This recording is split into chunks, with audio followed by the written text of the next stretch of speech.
Ladies and gentlemen, dear friends, I'm glad to be here today in person, and I'm grateful that you don't stay aside, Ukraine and Ukrainians. There are 7,000 kilometers between Ukraine and Korea.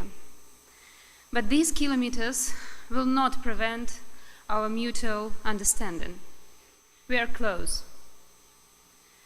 I have to tell the world what Ukraine is going through because of Russian attack. How children study in the bomb shelters. How people spend the night in the subway because of missile attacks. How no one knows where they wake up in their own bed in the morning or lie under the rubble of their house. To stop these horrors, we should explain to countries and people what it's like to see their hometown in ruins, what it's like to be frightened by loud noises because of a missile or a fighter jet.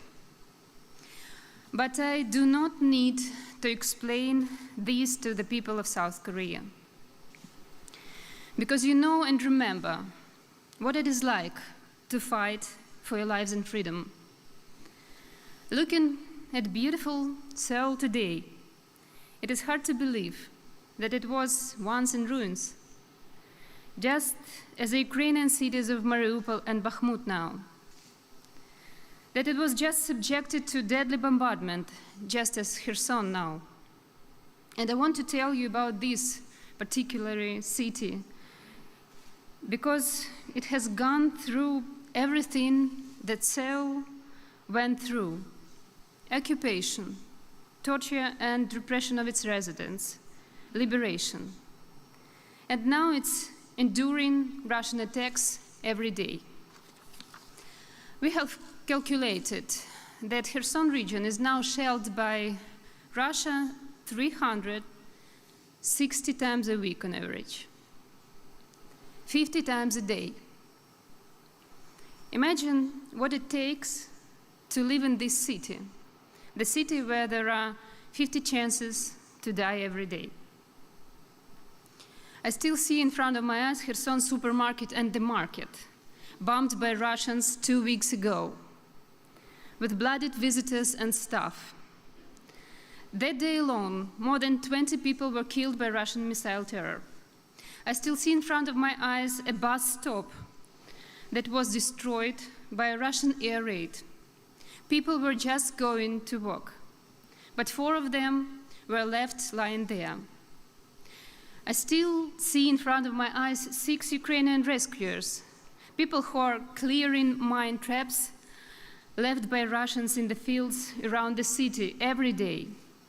This group was recently killed by Russian shelling, but the next day, their colleagues came to work to continue clearing their homeland so that no one loses their limbs stepping on mines laid by the occupiers.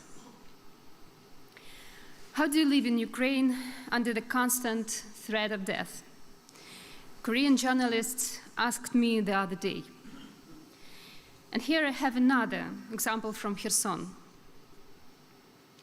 The Russians recently shelled the station when a regular passenger train was departing. Its crew were wounded, but this train went on its way and arrived on time. It was greeted with applause. This is the image of the whole life of Ukrainians now. Every day, we risk being killed in our own homes, at our own workplaces, but we do our work. Like the train, we have to keep going. I have to say that we are grateful to Korean people for sharing our pain and for all your support. And we are grateful to President Yoon for his recent words that humanitarian aid alone may not be enough when civilians are being killed.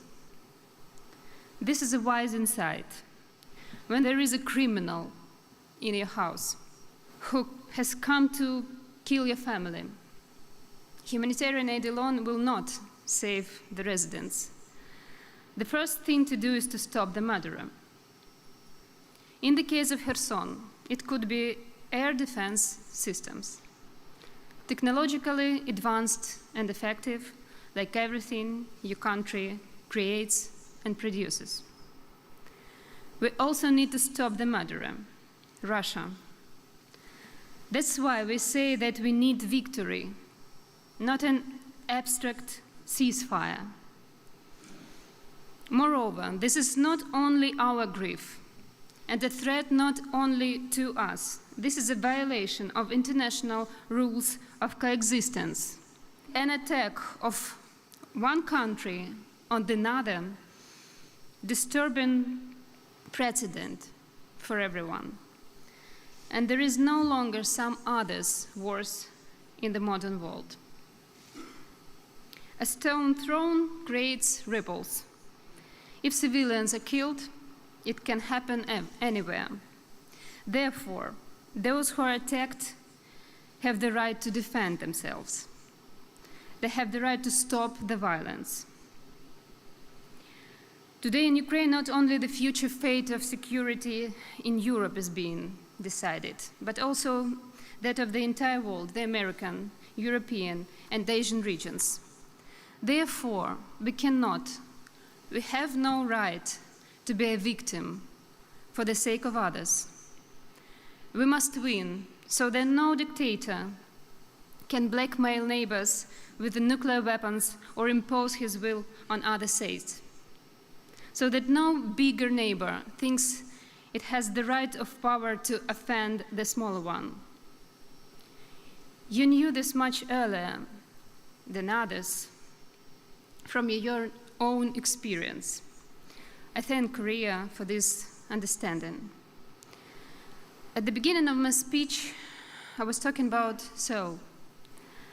I dream of seeing Kherson like this as well as all the destroyed cities in Ukraine, restored, strong, flourishing, full of life, which is not threatened by anything.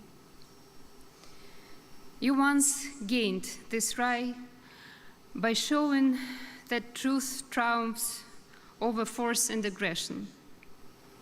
Your example is one of those that inspire us. For Ukraine, Korea has always been a leader in technology and development, and it can now become a model of leadership in helping to return peace to the world. You can become a leader of humanity. And this is also our common value. We all want our people, our nations to live. Let it be so. Thank you.